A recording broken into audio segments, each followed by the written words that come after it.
First and foremost, my heartfelt condolences goes out to the wife, the children, two children of this demised vice president of Malawi, his loved ones, his brothers and sisters, his friends, his business associates.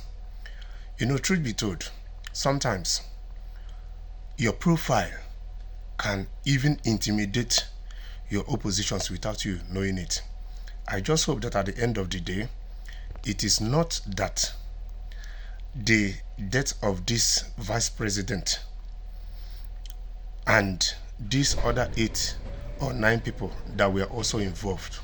I just hope that at the end of the day, there's no foul play in between, because it is not funny. Because when you go through this man's profile, he was a high level successful businessman who has worked with a whole lot of multinational companies before he was plucked out of business to become the vice president. And if you consider that 2022 he was accused of collecting bribe to award contracts, of which the charges were dropped 2023, and now this one is happening. So there's a whole lot of question marks everywhere, and it's the duty of the sitting president of Malawi to bring clarity to this whole issue, because the people, the family, the widow of this man, the children, the brothers and sisters, the friends, the well-wishers, the business associates, they deserve to get an answer why they mourn their loved one. Yes, they deserve to know what really happened to him, because there's no smoke without fire.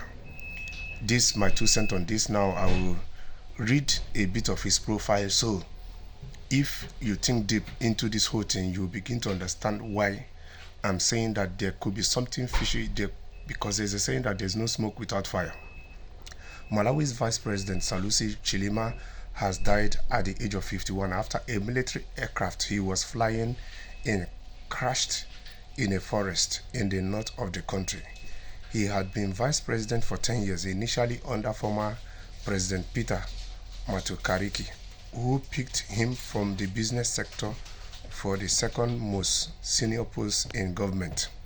So you see, he was vice president to their former president for 10 years, who brought him out of the business sector, who saw that he has the potential to succeed in the second highest senior position in the country.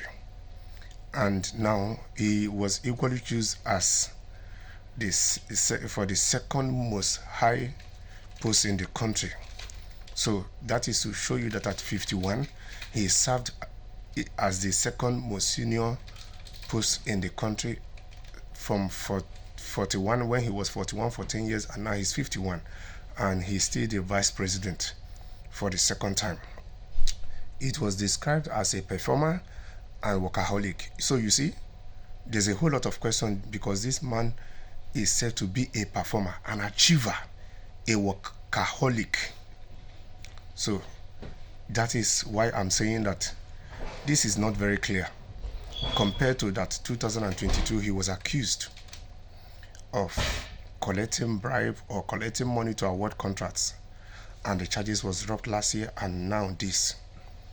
But he was perhaps defined by being at the center of corruption allegations in government, first as an accuser and then as an accused.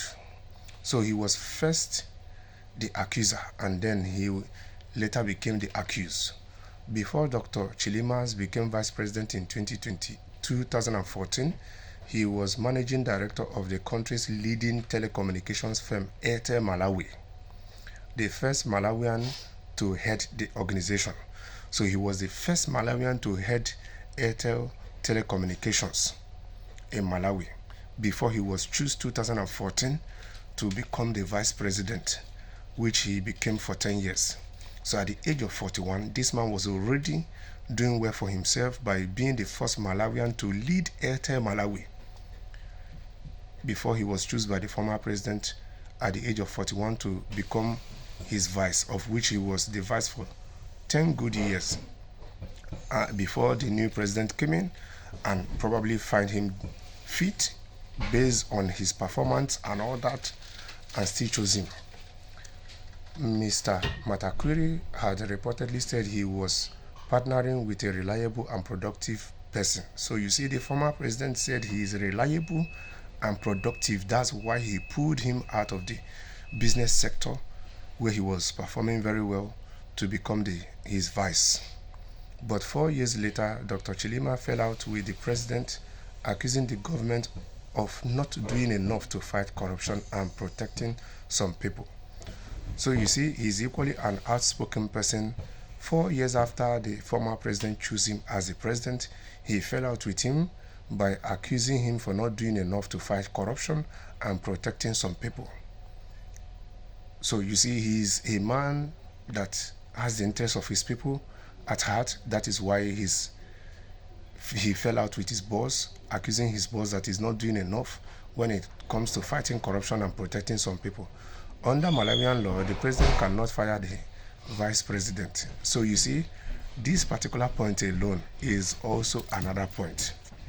So under Malawian law, the president cannot fire the vice president, unlike in some African countries. So you see, this is adding to other points why he might be the target, or why this so-called plane crash, there's something different under it, and it's the duty of the president of Malawi to bring clarity to it, because his family members, his brothers and sisters, his friends, his lovers, his well-wishers, they deserve answers. So Dr. Chilima defied calls to resign despite publicly challenging the government he was in. So you see, he defied calls. He was called several times to resign despite publicly challenging the government he was in. He later formed his own political party, the United Transformation Movement, UTM. So after he defied calls to resign after challenging the government he was in, he formed his own party, which was then called United Transformation Movement, calling for radical change and reform in the country. So at this point, I think you have seen some points that were clearly written in this article or in this news.